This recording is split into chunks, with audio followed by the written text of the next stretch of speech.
बिस्मिल्लाहिर्रहमानिर्रहीम। दोस्तों अस्सलाम वालेकुम। आज की इस वीडियो में हम डिस्कस करेंगे कंप्लेंट लेटर कि कंप्लेंट लेटर क्या होता है और इसको किस पर्पज़ के लिए लिखा जाता है।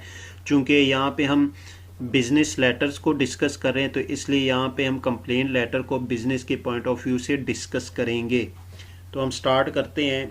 Complaint letter written by the customers to convey their complaints to the seller of goods. Basically ये कंप्लेंट लेटर कस्टमर की तरफ से अपने सेलर या सप्लायर को लिखा जाता है जब उनको किसी किस्म की कोई शिकायत हो या कोई कंप्लेंट हो।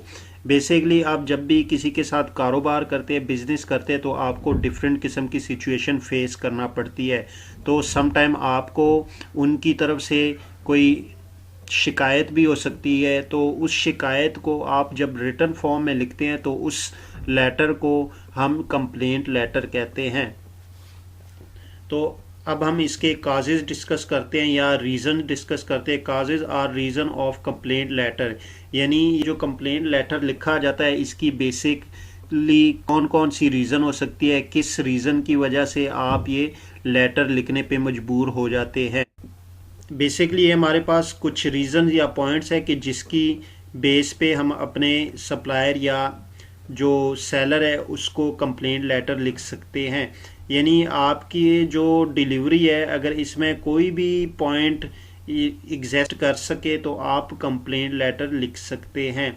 इसके अलावा भी बहुत सारे पॉइंट हो सकते हैं या रीज़न हो सकती है कि जिसकी बुनियाद पे आप अपने सेलर को कंप्लेंट लेटर लिख सकते हो।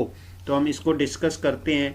Goods products or merchandise not received, delivery of defective goods products, goods received in a damaged condition, quantity of good is not what was ordered, goods delivered to wrong address, delivery of goods is a mistakes in the bill, charging high price, poor quality of packing, missing of products during transportation। Basically ये कुछ हमारे पास reasons है।